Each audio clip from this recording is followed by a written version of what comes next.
¿Cuál es el secreto de la felicidad? Bueno, el dinero, dicen unos. El sexo, dicen otros. En redes, en unos minutos, se lo descubrimos.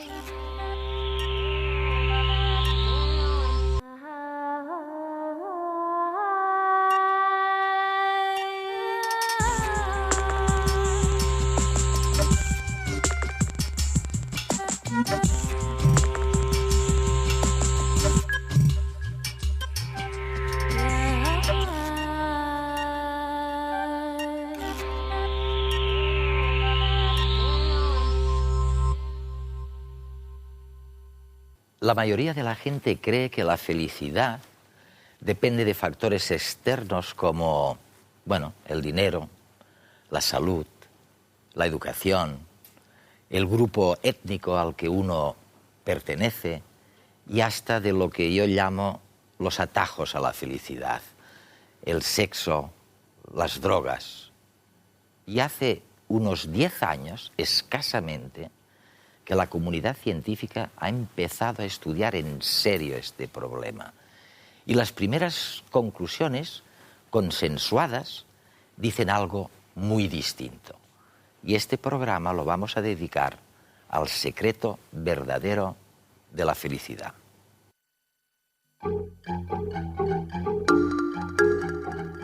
Imagínese que le dan a escoger entre estos dos mundos imaginarios cuyo coste de vida es similar. En el primero le pagan 50.000 euros al año, mientras los demás ganan 25.000 de media. En el segundo le pagan 100.000 euros al año, mientras los demás ganan 250.000. ¿Qué elegiría? Esta pregunta se le planteó a un grupo de estudiantes de Harvard y la mayoría optó por la primera opción. Preferían ser más pobres siempre que su posición relativa fuera mejor. Y son muchos los estudios que llegan a la misma conclusión. Según estos resultados, cuando vayamos a pedir un aumento de sueldo a nuestro jefe y éste nos lo deniegue, siempre podemos sugerirle que al menos baje el de nuestros compañeros. Eso nos hará sentir igual de bien. De hecho, se ha comprobado que si nos aumentan un 10% el sueldo, pero también se lo aumentan a los demás, nuestra felicidad es un tercio menor de lo que sería si solamente nos hubieran dado el aumento a nosotros. Es evidente que algo va mal. Vivimos inmersos en una paradoja. La mayoría de nosotros quiere aumentar sus ingresos y lucha por conseguirlo. Pero aunque cada vez somos más ricos y estamos más sanos, no somos más felices. En los últimos 50 años, la felicidad en nuestras sociedades no ha aumentado y en algunos casos ha disminuido. Es algo demoledor. Pero, ¿qué tendríamos que cambiar? Hasta hace poco apenas teníamos datos para responder. Pero ahora empezamos a disponer de ellos gracias a la integración de los conocimientos de varias disciplinas, sobre todo la psicología, la neurología, la sociología y la economía aplicada. Y por tanto empieza a ser posible pensar en medidas político-económicas que favorezcan la felicidad colectiva basadas en pruebas científicas, no solo en especulaciones filosóficas. ¿Qué tipo de medidas? Pues en algunos casos acordes con la creencia general, como introducir facilidades en la vida laboral para mejorar la vida familiar. Y en otros casos sorprendentes. Parece que el aumento de los impuestos puede ayudar a que nos sintamos más felices. Estamos en un momento de revolución académica en torno a este tema fundamental. Las ciencias empíricas y las sociales se han propuesto entender sus causas. Resurge de nuevo con fuerza la idea de que la felicidad debería convertirse en un objetivo político y que el desarrollo y progreso de la felicidad nacional debería medirse y analizarse tan estrechamente como el crecimiento del Producto Interior Bruto. Esperemos que funcione.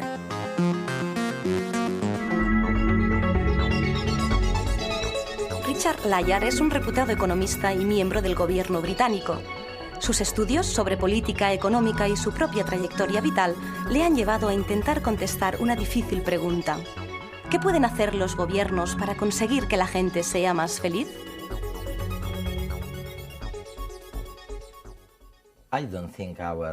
No creo que nuestros telespectadores se sorprendan mucho. No lo saben, pero lo intuyen. Y mi pregunta es si tengo razón o no la tengo. Estoy seguro de que la riqueza ha crecido y mucho en los últimos 50 años. Si hablamos del Producto Nacional. Y en cambio, el nivel de felicidad se ha quedado estancado. ¿Es así o es una falacia? Sí, es cierto. Y tenemos encuestas en las que se ha preguntado a la gente si son felices. Y se han ido repitiendo durante 50 años. Y lo que demuestran es que la gente no es más feliz ahora de lo que decían serlo hace, pongamos, 50 años. Esto es para Estados Unidos, Reino Unido y Japón. Para España y la mayoría de países europeos solo tenemos información recogida desde hace 30 años. Y los resultados son los mismos, aunque ha habido un gran aumento de la riqueza. También sucede esto si se hace una comparación entre países. Si analizamos países desarrollados, en el primer mundo, no encontramos ninguna diferencia entre los ricos y los pobres. Sin embargo, si analizamos a los países realmente pobres, como China, nos encontramos que en el tercer mundo son menos felices que en el primero. Cuando llegamos a un cierto nivel, vemos que no hay ningún aumento de felicidad asociado a un aumento de riqueza. Es posible que haya un pequeño incremento, pero es posible que esto esté asociado a otros factores que lo promueven, como por ejemplo el aumento de familias rotas. Esta es la cuestión que tú defiendes en el libro La felicidad, que ha sido traducido al castellano. Me gustaría saber, imaginar, cuál habría sido el nivel de felicidad si el Producto Nacional se hubiera realmente estancado en lugar de haber aumentado. Habría sido un desastre. Es decir, tiene que haber unos factores compensatorios que nos hacen dudar, que impiden que se manifieste el aumento de la felicidad. Empecemos por lo que has mencionado del problema que se produciría si el crecimiento económico fuera inferior o cero. Creo que todo dependería en gran medida de la expectativa que tiene la gente, ya que está claro que la gente siempre compara su sueldo con el de los demás. Y se tiene una expectativa que en parte es de lo que tienen los otros y en parte es de la propia experiencia.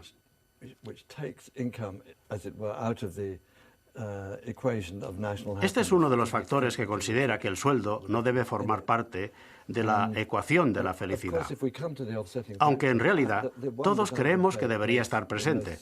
Pero si nos centramos en los factores de compensación, el que yo resaltaría más es el aumento del individualismo, que a la gente progresivamente, y es algo que se ha ido extendiendo de Estados Unidos al Reino Unido y al resto de Europa, se le ha hecho pensar que el objetivo principal de sus vidas es el intentar sacar lo máximo de sí mismos. El estatus. Pero la pregunta es ¿qué significa sacar lo máximo de uno mismo? Porque, ¿cómo es posible tener más éxito que otros, puesto que es imposible que todo el mundo tenga más éxito? Es decir, que si el objetivo principal de la vida es tener más éxito que los otros, que otras personas, es imposible que la sociedad sea más feliz, ya que el total del éxito es fijo. Necesitamos una sociedad que se aleje de esto. No se debería enseñar a los niños en las escuelas a ser el número uno de la clase. Lo que debería enseñarse es que hay que aprender cosas que en particular contribuyan al bienestar de otros.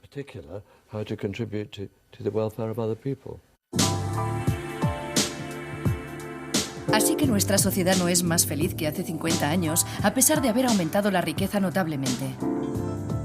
Por lo tanto, desterremos nuestros sueños de ser millonarios, porque con estos millones no seremos más felices. Pero entonces, ¿dónde debemos centrar nuestros esfuerzos para lograr el bienestar? Richard Layard propone varios frentes de lucha para organizarnos y conseguir una sociedad basada en el principio de la máxima felicidad. En un entorno económico de libre mercado son varios los cambios que debemos hacer, tanto a nivel gubernamental como en nuestros valores. En primer lugar, concienciarnos de que los impuestos no son tan malos. Sirven para equilibrar la balanza del trabajo y la vida laboral y reprimen la tentación de llevar un modo de vida aún más febril. Para muchos, el trabajo es el medio para aumentar progresivamente el nivel de vida, pero ignoramos que el ser humano se adapta con mucha facilidad a los cambios. Y por lo tanto, el aumento en el poder adquisitivo no nos hará más felices, ya que nos acostumbraremos a él rápidamente y necesitaremos otro incremento para mantener este nivel de felicidad. Es decir, si consideramos el trabajo como una fuente de adicción, no deberíamos vacilar a la hora de gravarlo con impuestos igual que hacemos con el alcohol o el tabaco. En segundo lugar, debemos reducir una de las causas que provoca más infelicidad, el desempleo. Su impacto es similar al de una ruptura matrimonial, ya que uno siente que deja de ser necesario. Layard propone que el Estado se responsabilice de que el desempleado encuentre trabajo. Pero sin duda el tiempo pasado con la familia y los amigos es el que nos reporta mayor felicidad. Por lo tanto, es importante introducir mejoras en la vida laboral, con una mayor flexibilidad de horarios y más permisos de maternidad y paternidad. La posibilidad de pasar más tiempo con los nuestros también nos prevendrá de posibles enfermedades mentales, que son la principal fuente de infelicidad en Occidente. Y es que se ha demostrado que allí donde la movilidad laboral es mayor, la gente está más sola y la incidencia de enfermedades mentales aumenta. Para resolver esta problemática, debemos subvencionar las actividades que fomenten la vida en comunidad. La confianza en las personas de nuestro entorno, el sentirnos seguros y contar con una red de apoyo social contribuye enormemente a nuestra felicidad. Sin embargo, para lograr que todos estos cambios sean posibles, debemos atacar la raíz del problema. Nuestros principios y valores no se corresponden con los necesarios para construir un mundo mejor. El secreto es inculcar el respeto hacia uno mismo y hacia los demás. Quizás esta idea sea la piedra angular de una nueva cultura basada en la felicidad.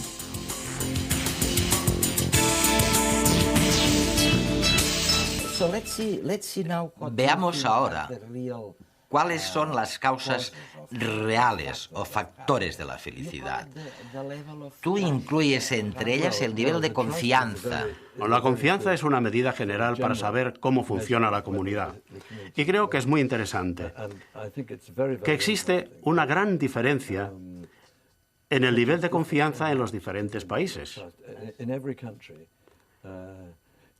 Se han hecho preguntas como: ¿crees que se puede confiar en la mayoría de la gente?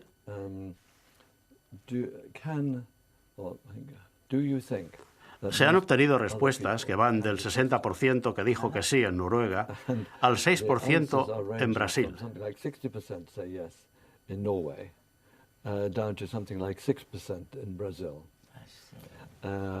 Se ha encontrado que esta variable es una de la serie de factores que son muy útiles para explicar los niveles de felicidad en diferentes países. Y lo que me preocupa es que en Estados Unidos y ahora en el Reino Unido se han reducido al 50% en los últimos 40 años. Sí, es la mitad. Y la proporción, digamos, que ha pasado de 64 a 32%. Es decir, que tenemos estos países muy señalados que no están aportando vidas satisfactorias. Y creo que el gran tema cultural para la próxima década es si esta forma extrema de individualismo que proviene de Estados Unidos penetrará en los países de la Europa continental.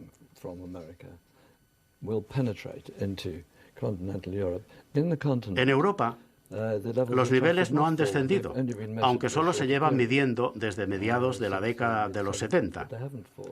Pero espero que Europa pueda continuar manteniendo el concepto de la obligación mutua.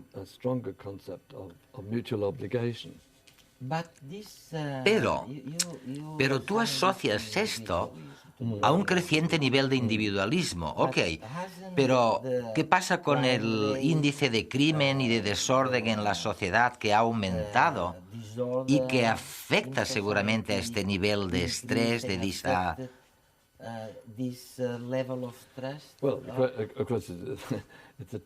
Es un proceso causal en doble sentido.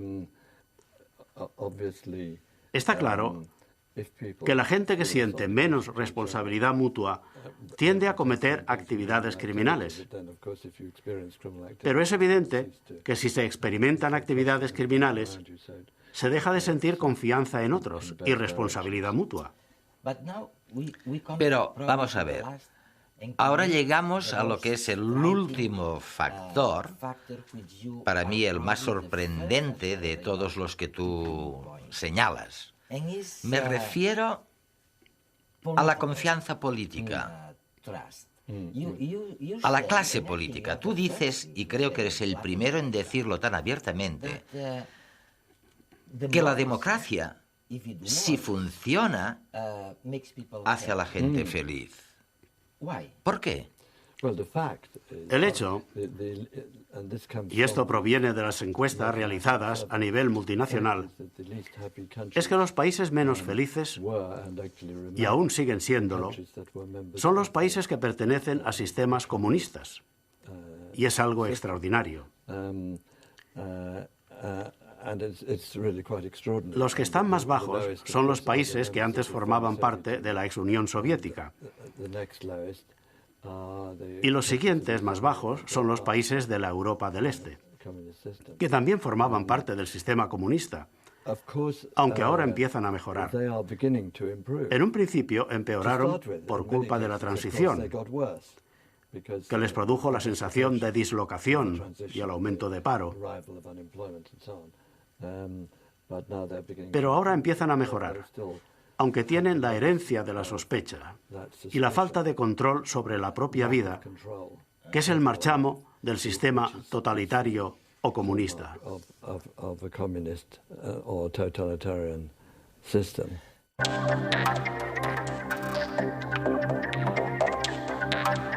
Richard Layard propone la búsqueda de la mayor felicidad como objetivo de nuestra sociedad. Puede parecernos una idea moderna, acorde con el pensamiento occidental. Sin embargo, esta idea ya fue descrita 2 siglos atrás por Jeremy Bentham. Este abogado inglés no concebía que un hombre pudiese ser ahorcado por robar una gallina. Así que decidió buscar un principio unificador que rigiera las múltiples leyes y sanciones.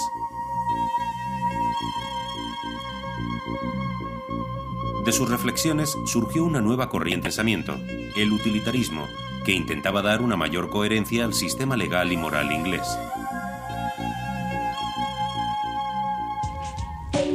Como principio unificador, Bentham postuló que las leyes y acciones tendieran a generar la máxima felicidad posible. De esta manera, una ley es buena si aumenta la felicidad de los ciudadanos, de lo contrario es mala. Así, cualquier decisión debe ser juzgada según su impacto sobre la felicidad de todas aquellas personas a las que afecta, considerándolas a todas por igual. Siguiendo este principio, la acción correcta es siempre aquella que genera mayor felicidad. Sin embargo, Bentham no fue el primero, ni mucho menos el único, en imaginar un mundo diferente. A lo largo de la historia, muchos filósofos y pensadores han tratado de encontrar un sistema social que proporcionase a sus habitantes la máxima felicidad. Unos con más acierto que otros, todos han ideado utopías, es decir, lugares que no existen, mundos perfectos con la promesa de que en ellos encontraremos todo lo que nos falta en este. Desde Platón con la República, hasta la revuelta de los comunards en el París del siglo XIX, pasando por Tomás Moro, quien acuñó el término utopía para bautizar su obra. Un simple vistazo a la historia nos sirve para ver que el intento de dar con un sistema social y político que garantice la felicidad de todos es común en muchas civilizaciones. Son utopías que adoptan diferentes formas, pero comparten un problema. No tienen en cuenta que la variedad de la naturaleza humana es demasiado amplia para caber en un solo molde.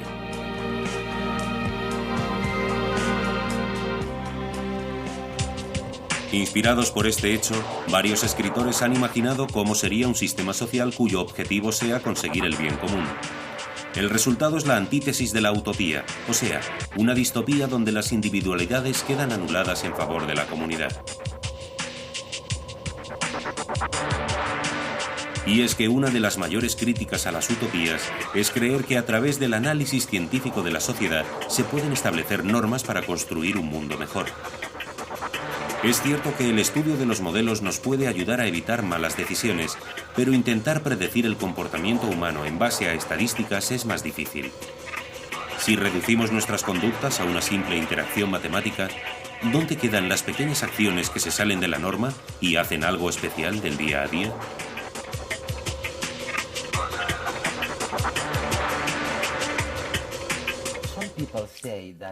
Algunas personas dicen que el nivel o el número de enfermedades en un determinado país, en el que se incluyen las enfermedades mentales, es un predictor muy bueno, un buen indicador de las disparidades, de las enormes desigualdades en la sociedad.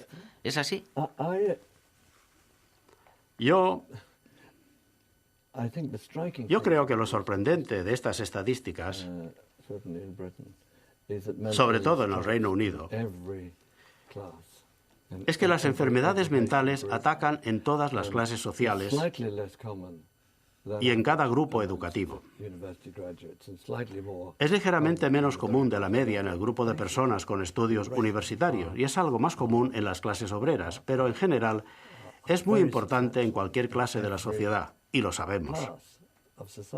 El año pasado, mientras estaba trabajando en esto, tuve una experiencia interesantísima. Cuando entrevistaba a las personas y me preguntaban en qué trabajaba, yo decía que con enfermedades mentales, y entonces me decían que mi hijo, mi tía o mi madre, y al final siempre me decían, sobre todo si trabajaban con gente, que no se lo dijera a nadie.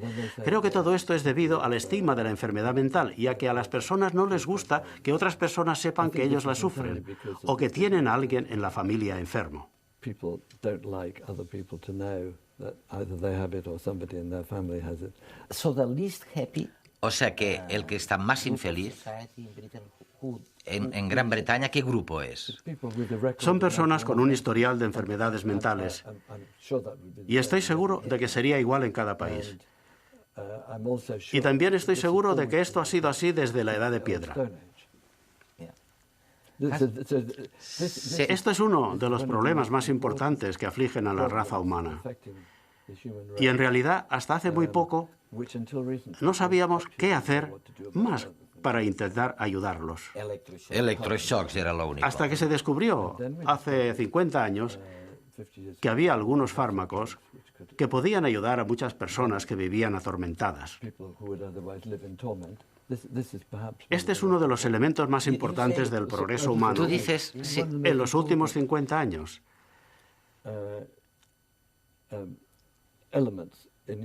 Porque pudo aliviar del tormento extremo que sufrían los esquizofrénicos y algunas personas depresivas.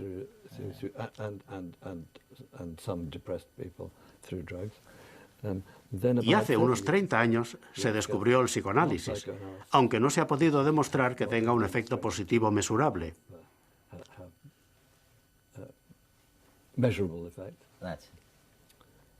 Pero la terapia de comportamiento cognitivo hace que en unas 10 sesiones pueda ayudar a un 60% de las personas a salir de una depresión profunda.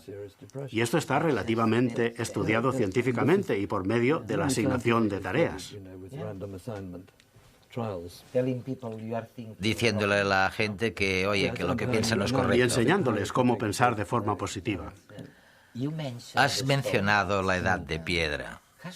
¿Tiene todo esto, digamos, que es como desdeñar el tratamiento de las enfermedades mentales, algo que ver con el desprecio tradicional hacia las emociones? Tradicionalmente condenamos la vida emotiva y pensamos que solo el pensamiento lógico, la razón, debiera prevalecer y que evolutivamente no ganamos nada si no se controlan las emociones. Bueno, desde luego creo que el legado cartesiano es concentrarse en la capacidad única que tiene el hombre de razonar.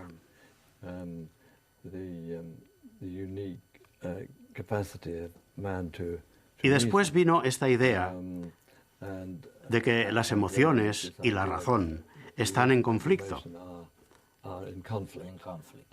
Y por lo tanto, las emociones son en algún sentido negativas. Pero creo que en el siglo XVIII escapamos hasta cierto punto de esto. Solo en el Reino Unido. En el Reino Unido pasamos a pensar que la mejor sociedad es la que es feliz. Y esto quiere decir cómo se siente la gente. Creo que es una pena que en el siglo siguiente, después de este principio al que podemos llamar el principio de mayor felicidad, que había mejorado muchísimo las condiciones sociales, en el siglo XX se desechara, en parte por un exceso de escepticismo de los filósofos y en una época por los psicólogos.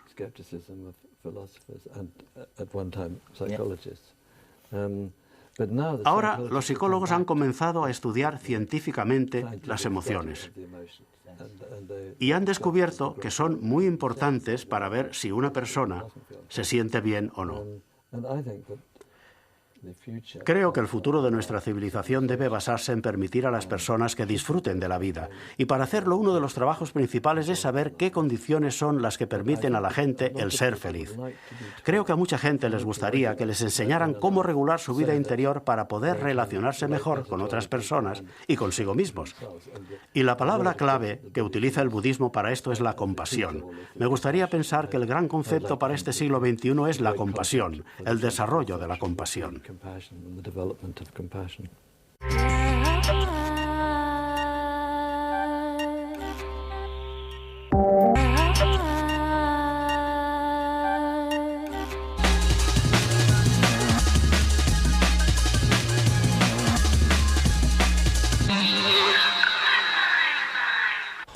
No sabemos por qué, pero a tenor de las cifras no somos felices. Si hasta hace pocos años la principal causa de baja laboral eran los problemas de espalda, ahora el primer puesto lo ocupan los cuadros de depresión y estrés. O sea que los trastornos mentales y la infelicidad han desbancado a los problemas físicos. Tensiones laborales, problemas familiares y personales agobian al hombre moderno. Los científicos tratan de encontrar una explicación a tanta infelicidad. Un grupo de investigadores de la Universidad de Zúrich ha descubierto que una posible explicación de los bajones en el estado de ánimo tiene mucho que ver con una hormona, la oxitocina. Concretamente, lo que han demostrado es que al inhalar dicha sustancia aumenta la confianza que las personas tienen en los demás compañeros. Los científicos estudiaron cómo iban variando las relaciones de un grupo de personas y quedó demostrado que tras inhalar oxitocina, la confianza aumentaba entre ellos, por lo que todos decían sentirse más seguros y felices. En el otro grupo de referencia, que no inhaló el compuesto, las relaciones siguieron siendo de distanciamiento y prudencia. Para saber si una fruta está madura o una hortaliza es sabrosa, ya no hace falta ser un experto o tener buen ojo. Un simple aparato que dispara luz polarizada permite conocer la salud de las cosechas. Lo que pretenden los expertos es conocer, gracias a una sencilla operación, parámetros sobre la salud de las plantas que a simple vista no se pueden reconocer. Se trata de utilizar una fuente luminosa portátil y ligera, como si fuera una linterna, pero con más propiedades técnicas. El aparato es capaz de detectar diferencias diminutas de coloración y textura en las hojas que permiten conocer los niveles de nutrientes de cada ejemplar. El sistema es capaz de tomar 1 millar de mediciones por segundo. Una de las principales determinaciones que hace de forma muy rápida son los niveles de nitrógeno, que es uno de los parámetros básicos para determinar el estado de salud de un vegetal. Con estos datos, los agricultores podrán decidir con más seguridad las cantidades de fertilizante a utilizar o el momento óptimo de recolectar. ¿Eres un buen amigo o, para el contrario, te olvidas de felicitar a tus colegas el día de su cumpleaños y te pasas semanas sin dar señales de vida? Si eres de los que descuidan a sus amigos, un programa informático te puede ayudar a triunfar en tu vida social y en tus relaciones personales. Tan solo necesitas activarlo en tu agenda electrónica. No es ninguna broma, sino una iniciativa muy seria que han creado en un laboratorio italiano. El acelerado ritmo de vida que llevamos hace que muchas veces descuidemos nuestra faceta social. Para evitar que nuestros amigos se enfaden porque los tenemos olvidados, se ha creado un software muy peculiar. Se trata de un gestor de amistad, es decir, un programa informático destinado a PDAs en el que se introducen los datos personales de tus allegados. Inicialmente se tiene que responder a unas preguntas sobre cada persona y el programa determina el grado de intimidad que se tiene con cada una de ellas. El software te avisa si hace tiempo que no llamas a un amigo, de cuántos días hace que no le respondes a un mail o de que se avecina su fiesta de cumpleaños. El gestor de amistad no te asegura que hagas más amigos, pero al menos te ayuda a cuidar a los de toda la vida. Para los que ya están pensando dónde pasar las próximas vacaciones, tenemos una propuesta: viajar a la Luna. La responsable de esta iniciativa es la Agencia Espacial Rusa, que ofrece itinerarios turísticos alrededor del satélite. Eso sí, estas vacaciones son un poco más caras que las tradicionales de mar o montaña. El viaje costará 80 millones de euros. La Agencia Espacial Rusa está pensando en personas a las que el planeta Tierra se les haya quedado pequeño. La duración mínima del viaje será de 2 semanas y hay 2 posibilidades: vuelo directo o con una escala en la Estación Internacional, donde podrán vivir como un astronauta más durante una semana. Dadas las reducidas dimensiones de la nave del tipo Soyuz, en principio tan solo viajará un piloto y un turista espacial. Aunque se trata de una iniciativa rusa, las autoridades norteamericanas no quieren perder la oportunidad de formar parte de este nuevo turismo lunar y ya han firmado un convenio de colaboración con la corporación rusa. Los primeros vuelos podrían despegar en un par de años.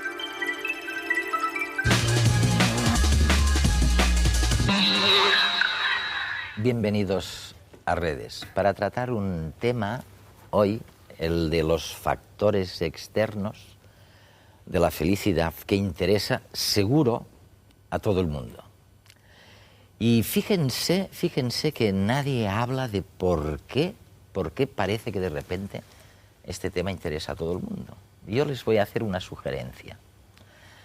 En unos 150 años se ha más que triplicado la esperanza de vida en los países occidentales. En Sierra Leona sigue siendo de 30 años, que es lo que era con nosotros hace, 150 años. Y de pronto nos hemos encontrado con 40 años de vida redundante en términos evolutivos. La gente vive normalmente hasta los 80. Y, oye, ya no acepta la vieja historia de que la felicidad era un tema para después de la muerte. Y la gente dice, oye, tú con 40 años por delante, después de haber cumplido con mis tareas reproductoras y todo, yo quiero saber algo de eso y quiero ser feliz, si es posible, aquí y ahora. Y bueno, y tenemos a 2 grandes expertos, ¿no? A Federico Javaloy, que es catedrático de Psicología Social en la Universidad de Barcelona, y Enrique García Fernández Abascal, de la UNED, también psicólogo. Y antes, Enrique, me gustaría que me dijeras, tú que eres un gran especialista en el tema de las emociones, ¿por qué la literatura, sobre todo médica, se ha empeñado en estudiar solo las emociones, digamos, negativas? La depresión, la ansiedad, el estrés. Pero sois contados los científicos, y desde hace muy pocos años, que habéis dicho, oye, voy a estudiar el tema de la felicidad, a ver qué pasa, qué es esto, ¿no? Sí, durante mucho tiempo se ha pensado que las emociones negativas eran más importantes para la supervivencia. Las reacciones inmediatas ante una amenaza pues estaban en que uno sobreviviera o no sobreviviera, que era lo básico cuando uno vivía 30 años en esas culturas que comentabas tú antes, Eduardo. Sin embargo, a la medida que vamos viviendo más tiempo, pues obviamente vamos interesándonos porque hay otras emociones que pueden hacernos disfrutar de la vida, pero además otras emociones que traen valores añadidos, porque parece que estas personas que son capaces de tener más emociones positivas, ser más felices, se enfrentan mejor a los problemas, resuelven con más tranquilidad, con más amplia visión las situaciones en las que se encuentran en la vida, y además se enfrentan mejor a las situaciones de tragedia o de grandes desgracias a las que se enfrentan, y tienen como consecuencia pues una mejor salud, se ven perjudicados menos por estas situaciones del evento. Entonces, de alguna manera, igual que en otros campos, se ha pasado de preocuparse uno solo por la curación de los problemas, es decir, de los trastornos que producen las emociones, ahora se ha pasado a la prevención, a intentar remediar alternativamente. Y entonces la felicidad se ha encontrado como una gran llave, como una gran vacuna para resolver muchos problemas antes de que estos se presenten, para evitar que estos se presenten. Federico, tú ibas a decir algo, sí. Es que tenéis un colega en Stanford que se llama Sapolsky, a la hora de hablar de depresiones y de todo eso, y él dice la gran diferencia entre una cebra y un homínido, como nosotros, es que la cebra realmente, para estresarse, para que se produzcan todas las descargas hormonales y se fastidien sus células, tiene que ver a una leona que se la va a comer. Y el homínido, en cambio, nosotros nos basta con imaginarlo. Ajá. Imaginamos que nos puede comer y ya está, oye, y sufrimos el mismo desgaste que la cebra, ¿no? Eso probablemente también explicaría por qué, siendo tan capaces de imaginar desgracias, nos cuesta tanto, ¿no?, imaginar bonanza, ¿no? Bueno, en realidad es que yo creo que lo que nos cuesta es acabar de convencernos de que la felicidad dista mucho de tener más o tener menos. Tener más desarrollo económico, tener más riqueza, tener más estatus, tener una casa mejor, un coche mejor. Estas cosas pueden proporcionar una gratificación limitada en su momento. Una vez las tenemos, dejamos prácticamente de valorarlas, a no ser que queramos conseguir otras mejores. Mi punto de vista, al menos como yo entiendo la psicología, realmente la cosa está en ser, no en tener. Ya puedes tener todo lo que quieras. Es que tengo más dinero que nadie, es que tengo la mejor pareja, los mejores hijos, el mejor trabajo. Bueno, ¿y qué? ¿Y dónde está escrito que el tener todo lo que quieres te haga feliz? ¿Dónde está escrito eso? Lo del trabajo estoy contigo, es algo casi abacadabrante. O sea, la mayor infelicidad que puede tener alguien es estar en el paro, no tener trabajo. Y a veces yo diría que la mayor infelicidad que puede tener es cuando lo tiene también, ¿no? Se queja siempre del trabajo, rara vez está feliz en el trabajo. O sea que está muy bien. Y es verdad que todos estos factores... ¿Por qué no os paso un reportaje sobre esto que has aludido, a lo que has aludido, que son los factores externos, digamos, de la felicidad? Y los comentamos luego. Muy bien. Dedicamos mucho tiempo a pensar cómo ser felices. Hacemos yoga, compramos libros de autoayuda. Creemos que la felicidad está en nosotros mismos. Sin embargo, existen otros factores, ajenos a nuestra voluntad, que nos influyen mucho más de lo que generalmente solemos sospechar. Las ideas, el conocimiento, la información, el entorno que nos rodea, son espacios físicos e ideológicos que afectan a nuestras vidas. A lo largo de la historia, el ser humano ha ideado diferentes normas de convivencia con la intención de conseguir un mayor bienestar para la comunidad. Pero muchas veces, el efecto de esas ideas en las comunidades vecinas ha sido catastrófico. Y es que vincular felicidad con política no ha sido ni es tarea fácil.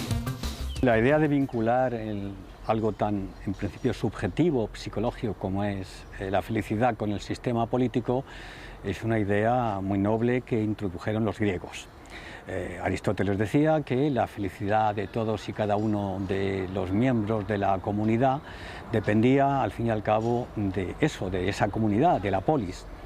Es una idea esta de la politización de la felicidad que luego se transmitió en nuestra tradición cultural y que tiene unos momentos de apoteosis, por ejemplo, en la Declaración de Independencia de los Estados Unidos, donde allí se puede leer que hay verdades autoevidentes, decían ellos: el derecho a la vida, el derecho a la libertad y a la búsqueda de la felicidad. Esa idea de vincular lo político con la felicidad también se encuentra en la Declaración de los Derechos del Hombre de la Revolución Francesa, porque aquellos revolucionarios llegaron a crear nada menos que el Ministerio de la Felicidad. El avance tecnológico logrado en el siglo XX supuso una revolución en el campo de la información. La radio, internet, la televisión cambiaron nuestra manera de percibir la realidad. El ser humano ya no solo adquiere nuevos conocimientos de su entorno más próximo, también puede abastecerse de un espacio mucho más amplio, más remoto, incluso a veces hasta virtual. ¿No es algo perturbador tal derroche de información? El hecho de tener mucha información no tiene por qué ser estresante. Es decir, depende un poco de cómo la gestionamos esta información. Si nosotros esta información pues la utilizamos para comentarla, para crearnos opiniones, para en definitiva generar conocimiento, pues lo que estamos haciendo es tener satisfacción por todo ese conocimiento adquirido. Las relaciones familiares han cambiado un poco en relación a las nuevas tecnologías, en el sentido en que ha habido un cambio de roles. Es decir, ahora pues la media de los adolescentes o de los hijos saben más que sus padres, que sus profesores, que los adultos en general, de todos estos temas. ¿Qué pasa? Que este cambio de rol pues, puede provocar tensiones o conflictos, digamos, en la vida cotidiana de las familias, porque ahora son los adultos los que han de aprender de sus adolescentes. El espacio urbano en el que nos movemos y nuestra interacción con él también parecen tener un efecto en nosotros. Estudios realizados en la Universidad de La Coruña han demostrado pautas de conductas diferentes en función del medio que utilizaban los niños para ir al colegio. Aquellos que iban a pie mostraban más afecto hacia su ciudad que los que iban en transporte público o privado. Hacer el espacio un poco más propio, hacer el espacio un poco más de uno, significa protegerlo, significa generar un afecto sobre él, generar un apego. Este proceso de apropiación espacial tiene la importancia de que lo que sentimos propio lo protegeremos y lo que protegemos es respetado dentro de una dinámica y de un principio de respeto por el entorno urbano. Lo contrario significa o tiene que ver con procesos de desapropiación espacial que están más relacionados con un problema urbano hoy de gran importancia, que es el del vandalismo. Tradicionalmente los psicólogos han mostrado un especial interés por la labor de los arquitectos. Sin embargo, cada vez más se tienen en cuenta otros espacios no tan físicos a la hora de evaluar qué factores influyen en nuestra felicidad. Las casas o los lugares de trabajo no son las únicas carcasas donde estrechamos lazos emocionales.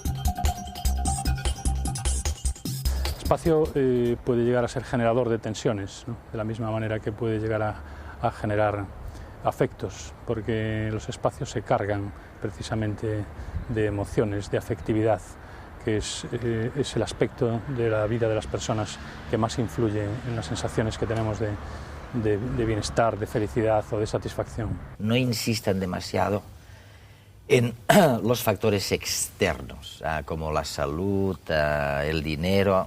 Hombre, por debajo de un nivel de subsistencia, el dinero es felicidad. Pero a partir de entonces, nada. Oye, vamos entonces a los factores externos. Y tú has escrito mucho y has pensado mucho sobre el nivel de confianza de la gente en los demás, según la sociedad en la que vives, ¿no? Explícame un poco esto.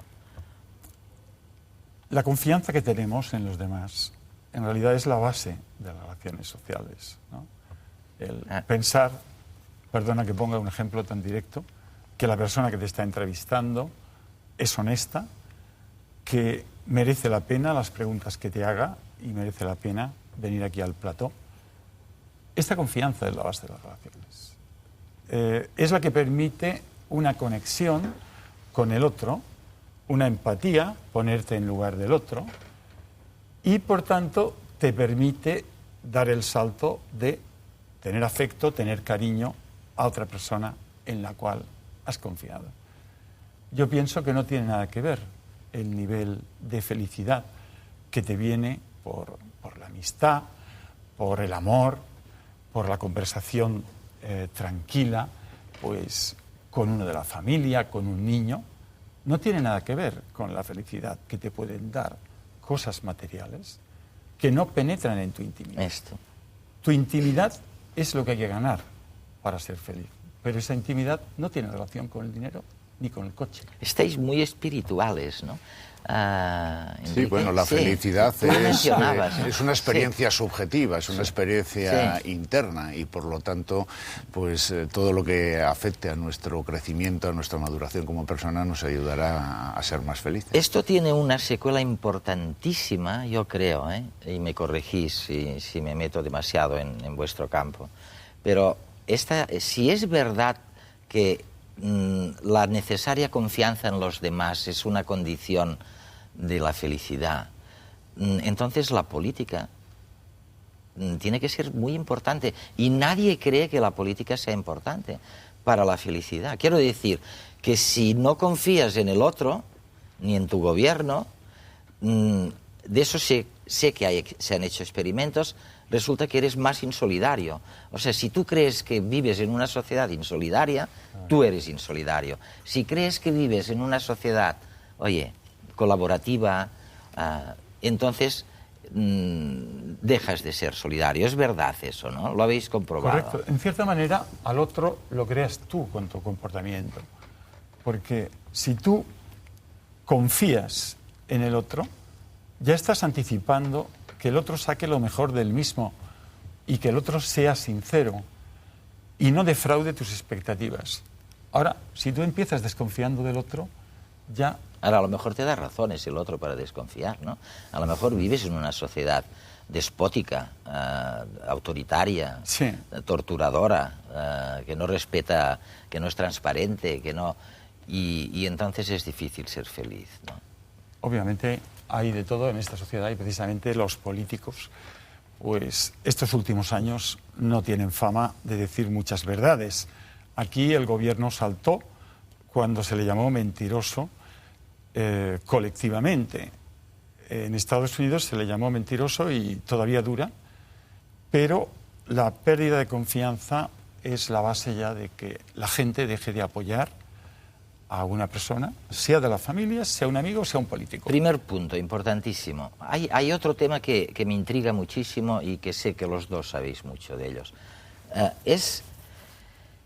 Fíjate, normalmente se tiende a decir, en la calle tendemos a creer que una emoción individual, se junta a otra emoción individual y que al final la emoción, digamos, colectiva, colectiva, sazona, filtra, es mejor que la emoción individual. Y la prueba lo tenemos ¿cómo lo llaman eso? Los tribunales, en lugar de un juez, ahora no me viene la palabra, pero en lugar de un juez pues hay 6 personas que juzgan. Y tendemos a creer que es mejor que la emoción de un solo juez.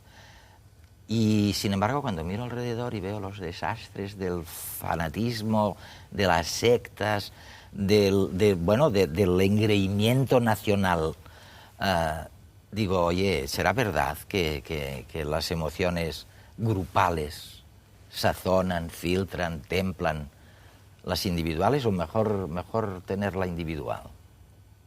¿Qué me dices? Bueno, las emociones, de alguna manera, aunque no es tema del que yo sea experto, pero las emociones en grupo tienen un efecto de multiplicar su intensidad. Cuando alguien está manifestando una emoción parecida a la que yo siento al lado, parece que las emociones son contagiosas y hacen que las manifestemos más intensamente. De eso a que las filtren, pues creo que los ejemplos que has puesto tú son claramente indicativos de que no es así, porque si la emoción es en una dirección positiva, pues obviamente si alguien es feliz puede transmitir y contagiar felicidad, pero si alguien tiene odios, tiene recelos, tiene, en fin, envidias de otra persona, lo que va a transmitir son esas envidias y entonces el grupo no filtra nada, simplemente se convierte en una caja de resonancia, en una amplificación, ¿no? Yo de lo que me estáis diciendo me fijo sobre todo en la importancia de la relación social como factor de felicidad y me gustaría que vierais un pequeño reportaje sobre este tema.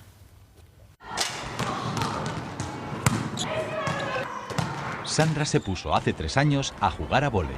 Bueno, la otra gente, no sabe lo que es la competición, lo que es luchar por algo que, llevas todo un año entrenando, ganando, y entonces después te tocan los campeonatos de España y has de dar todo lo que tienes pues ahí.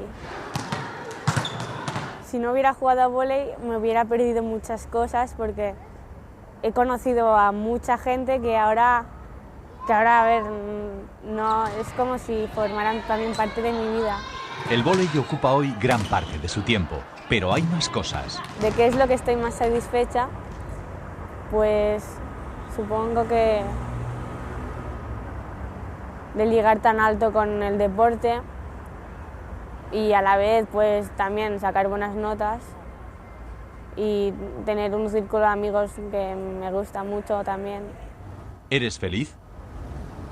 Pues yo creo que sí. Sí, lo tengo, no sé, todo muy fácil yo.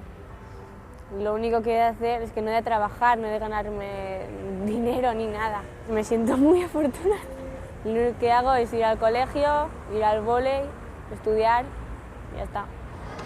Lo que pueden parecer triviales preguntas se convirtieron en los componentes de un estudio realizado con miles de adolescentes de varios países desde el Instituto de Investigación sobre Calidad de Vida en la Universidad de Girona. En la felicidad de las personas hay muchas cosas que contribuyen, el dinero contribuye un poquito, mi casa contribuye un poquito, el medio natural, la ciudad en que vivo, todo contribuye un poquito, o muchas cosas, pero realmente lo que contribuye mucho y de forma destacada sobre todo lo demás son las relaciones interpersonales, por tanto mis amigos, mi familia, las relaciones con otras personas.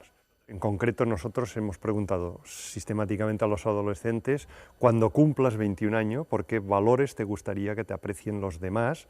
Pues que eres una persona simpática, amable, inteligente, porque, a ver, a ti te gusta que la gente te rodee y esté contigo, que te sientas aceptada y claro.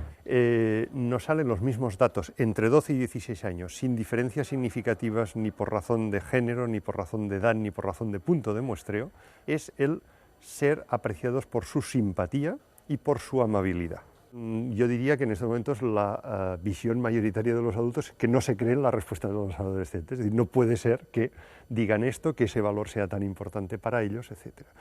Con lo cual, pues esto refuerza una hipótesis que hace años que venimos barajando, y es que hay una ruptura de culturas. Es decir, hay unas culturas infantiles y adolescentes en estos momentos que cada vez tienen menos referentes de las culturas adultas. El mensaje sería, en fin, no pasa nada si pensamos en términos de socialización bidireccional. Todo el mundo hoy en día que estudia estos temas sabe que los adultos aprendemos de los bebés cuando la primera semana de vida. Por tanto, que no pasa nada si a los 8, a los 12 o a los 16 años los adultos hemos de aprender de los más jóvenes. No pasa nada es el mensaje, no pasa nada.